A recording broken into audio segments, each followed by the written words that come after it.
I knew I had to start at the bottom. So again, I humbled myself. I went to the PC. Whatever they asked me to do, I did. I didn't know how to wrestle. I had to learn how to wrestle. Okay. Then I, had to go set up rings in front of, I was in locker rooms with like cockroaches. And, I'm used to playing in front of 80, 90,000 people where I'm escorted to my car. So for me, it was like, okay, Sab, stay the course, stay the course. And for me, I was just like, again, I bought in and I dedicated my life to, I moved to Orlando. So I get started going, and I don't really know what to expect, right? So I developed this character that they kind of wanted me to be. And it was just kind of like, it was kind of a version of me, but turned way up and just kind of like a person you wish you could be, I guess, right? So I started this character and I started getting booed out of arenas. And I'm starting to think like, wow, okay, like this is good. But I'm learning the inside and out to wrestling. And I'll tell you a funny story. One of the good friends of mine, when I told him I was signing with WWE, he goes to me, I didn't know how to take this. He goes to me, I think you're going to be really good at that. And I said, well, what do you mean? Why do you say that? He goes, you just have a canon ability when you walk into a room, people don't like you.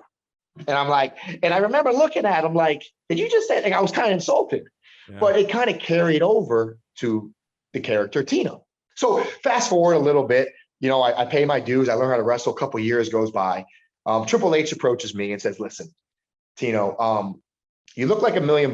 You talk like $1 million. You carry yourself like $1 million. But I really want your wrestling to be $1 million because when you have a package like the character Tino, if you can't wrestle yet in the ring, they'll kind of expose you and it won't be exactly where we know you can be as a star. So for me, I took that personal, like, okay, like, let me really hone in. And I'll tell you something, that craft is hard. It's not something you learn overnight. It's not something you can just teach somebody and go out and do it. It is so many different aspects of playing a character, wrestling in the ring, listening to the crowd. And for me, it wasn't easy. It really wasn't. And it was almost like the reverse because being an explosive athlete, it's like the opposite in the ring. It's like you pretend like you're moving fast, but you're not really moving fast. So I said to H, I said, all right. I said, I take that as a challenge. So he says to me, I'm going to team you up with Riddick Moss. He goes, Riddick Moss is good at what you need to work on. And he goes, you're good at what Riddick Moss needs to work on. I said, perfect. Let's team us up. Yeah. And again, Madcap obviously is doing really well and I'm happy for him. And it was another kind of alpha presence, right? Another athlete, another football player. So at first we were kind of like butting heads a little bit, right? But for me, I was very grateful because he taught me so much to be in a tag. He taught me so much about the psychology of wrestling, the pace of wrestling, how the flow of the match goes. And I was extremely grateful. I know he didn't really want to be in it at first, and maybe I didn't really want to be in it at first because we thought we were stars, individual stars. But as my career came, it really, really helped me. I feel like it started to catapult me. So fast forward about 3 years in, about 3.5 years in, I came to a realization. I was like, okay, at the time I was like 35. And I said, I gave everything I had to WWE. So I wanted to sit down with Triple H. And I said, H, what's the plan? And I sat with H for 45 minutes in Atlanta. I'll never forget it. And he said, listen, Tino, he goes, I see you as a huge star. He goes, we just want the timing to be right with you because of your background, what you've accomplished. We just don't want to throw you out there. We want to really make sure all the stars line up. So I bought into that. I was excited. So he says, this is what we're going to do. We're going to break you up on TV with Riddick Moss. And here we go. Let's go. Yeah. Well, that happens. I was in 3 main events in a row against Aleister Black for the belt, Velveteen Dream, and then somebody else, I think. And I was catching my pace. I was like, wow, I feel comfortable in the ring with really good wrestlers. I'm getting it. So I had a match with Aleister Black for the belt in Gainesville. And Terry Taylor was there. And at that time, he pulls me aside and he says, that's the best match I've seen you work ever. And I was really excited. He goes, I'm telling Triple H personally myself. So I'm sitting in the back and I'm excited. It's a Friday night. The next morning, Saturday, I had a day off. I get a phone call about 11 o'clock in the morning from Terry. He said, Tino, you want to work the main event tonight against Velveteen? I said, absolutely. So I'll be there. All right, perfect. Get in my car, drive over to, it was in Venice. No, sorry, it was in, where was it at? It was in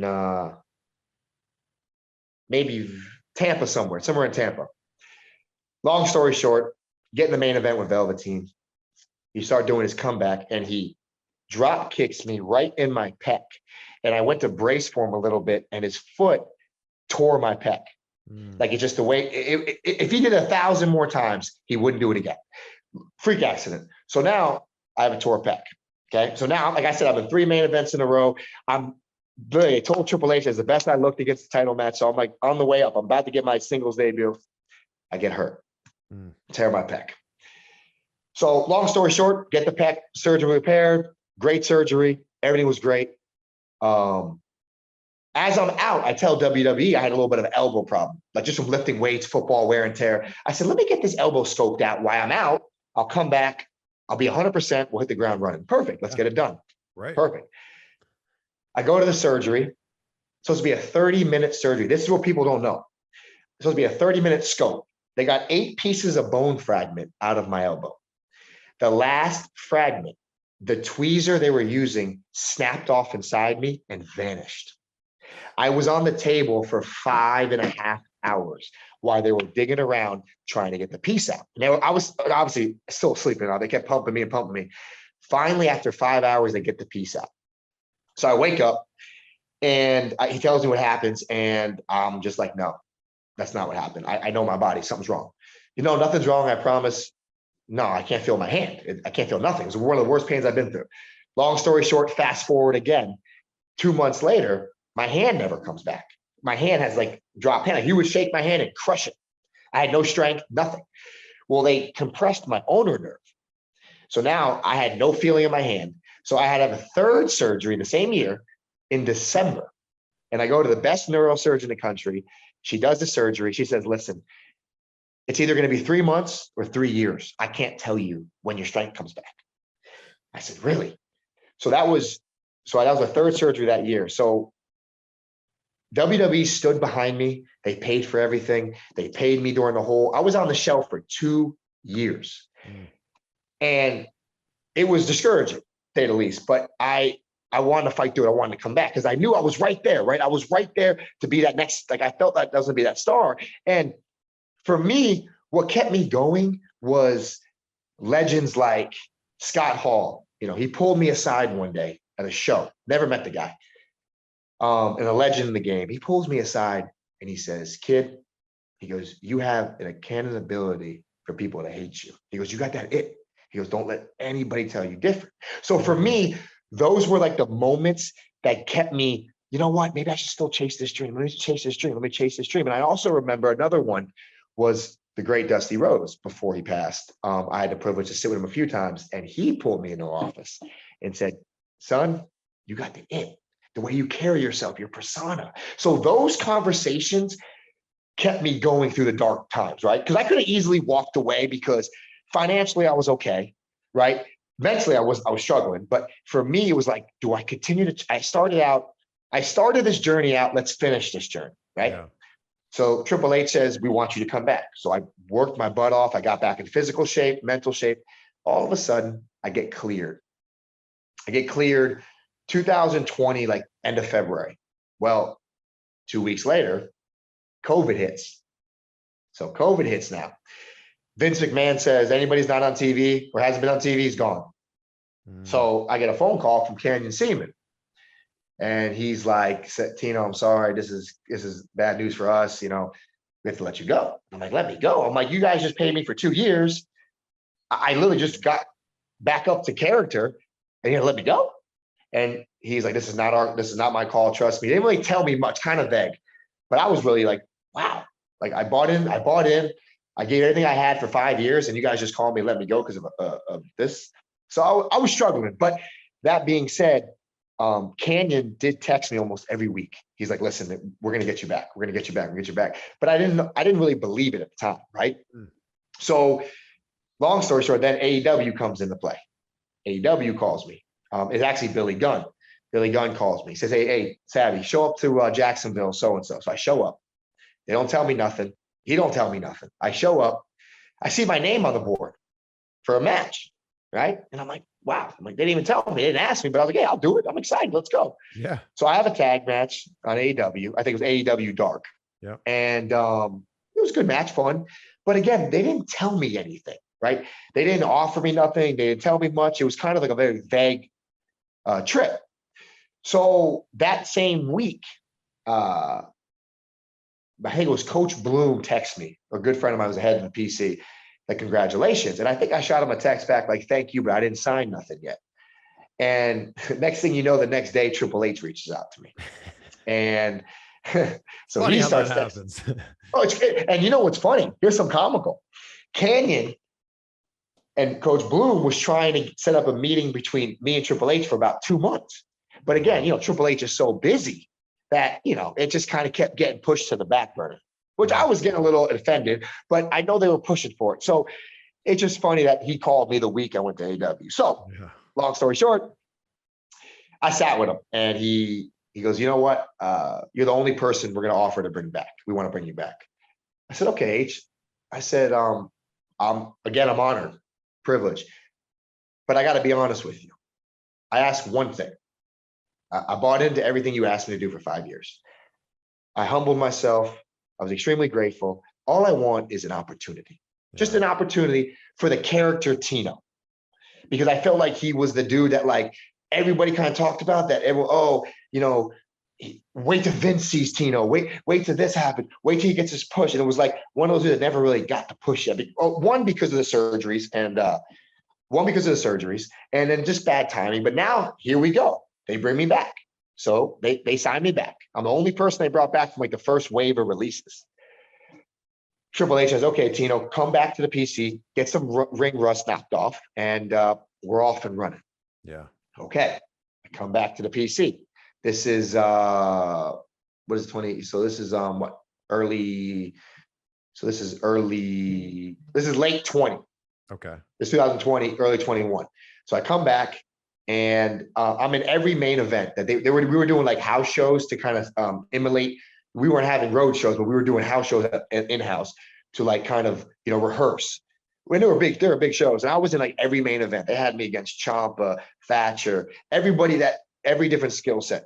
So I'm like, okay, here we go. Like, I'm going to get the push. They keep saying, we're packaging you, we're branding you, you're next. Johnny Russo was texting me every week and he's so excited. But I kept getting put off. Like, oh, next week, oh, this, and I'm like, and then I started getting a little upset because I'm like, hold on, I came back because we spoke about getting a big opportunity. Then I started to hear you don't fit on NXT.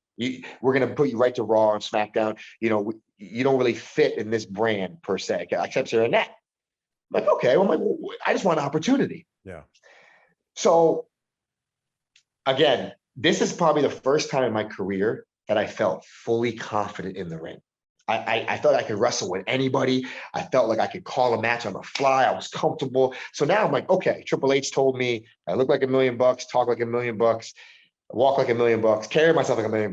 Now I think I can wrestle with anybody. So I'm ready. All of a sudden, we have a match we had Jamie Noble come, we had Johnny Laurinaitis, and we had another right-hand man for Vince. I'm going blank on his name right now. Pritchard. So they come to the PC and they say, we want to see a match of your best talent. So they put me in the main event in front of them. First they had promos in the main event. So I cut a promo. I'm in the main event, crush it. And I tell you this because it kind of piggybacks what's coming next. Jamie Noble, you remember Jamie Noble, obviously. Of course, yeah. Pulls me aside and says, he goes, that promo you cut, he goes, you can't teach that. He goes, the confidence you speak with, can't teach it. He goes, great, best promo of the day. So I asked him, I said, what do you think about the match? He goes, 2 top guys going at it. I loved it. Physicality was great. He goes, you're my guy. I'm going to tell Vince. So I'm like, good, here we go. We got somebody on the inside seeing me in person. Let's go. No one got me in front of Vince yet. I heard for years, Chris, years, wait till Vince sees you. Wait till Vince, you're a Vince guy. So I'm like, okay, well, put me in front of Vince. Yeah. So Jamie Noble says that 2 weeks later, I get a phone call from Canyon Seaman and I get released again. And I'm like, hold on. I literally thought he was calling me to tell me I was going to SmackDown and Raw, because for about 3 months, they kept saying, I think you're going to go right up. You're not going to go to NXT. We don't really have a story for you. I think you fit here, you fit here, you fit here. So I get a call that I'm being released. And I'm like, hold on. And me and Canyon had a really good relationship at the time. But I could tell he couldn't tell me the reason. He was like, I'm sorry, Tino. This is devastating to me. And hangs up on me. So I'm very like, I'm not at ease right now, because I'm like, hold on. I'm like, I didn't have to come back. I was great. I was excited to come back. Triple H offered me another deal. It was kind of a man-to-man handshake and an agreement. Yeah. And now I'm gone. And I'm like, hold on. So I was upset. I didn't get no answers, Chris. That's what hurt me the most, was like, I didn't get an answer. Like, I literally was just in every main event. I was in the main event for the biggest show you put on for Jamie Noble and Johnny Laurinaitis, who was Vince McMahon's right-hand man. So I'm like, where's the disconnect here? So I was struggling. So then this is what, for me, I lost a little respect, because I didn't get a call. I didn't get a text from Triple H. I called him and I reached out to him. And I didn't respect that, man, because I felt like I gave him everything I had for 5-6 years. And he told me, and numerous people told me, that my character had star main event caliber potential. But how do I never get a shot? Nothing. Like, so for me, the exit was rough. And what do you think happened then? I know what happened, but they're not allowed to publicly say it, I guess. Well, I mean, obviously you're watching NXT now. The whole thing's different, right? Everything's switched.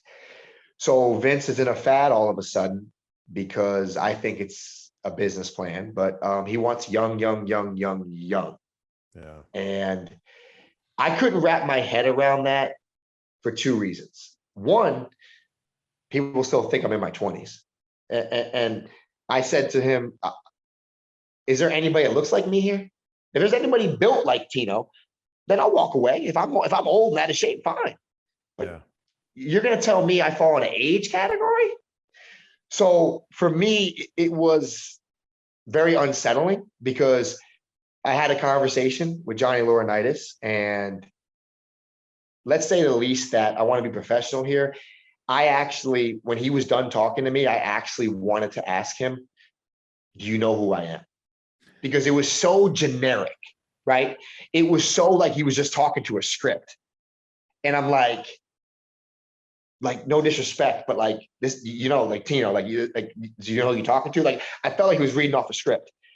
And I was like, and he told me, like, personally, he said something to me that I couldn't fathom, and I didn't want to be disrespectful, but he just said to me, he didn't want to say age, because supposedly they can't say age now, because that's like politically not correct. But I knew it was age. Everyone told me it was age. I think there's like a lawsuit if there's ageism, I think. 100%. Yeah. But it's an age, right? So I think Vince saw a name on a piece of paper. Tino, 6 years in NXT, hasn't been a star yet, 37 years old, get him out. And I know stories from Canyon who were in those war rooms who told me straight up, there's people that fought for me, but he didn't want to hear it, because he never saw me. And that's what is the unease, that for me, it's like, how do I never get my shot to be in front of a guy that you told me for years was going to fall in love with me?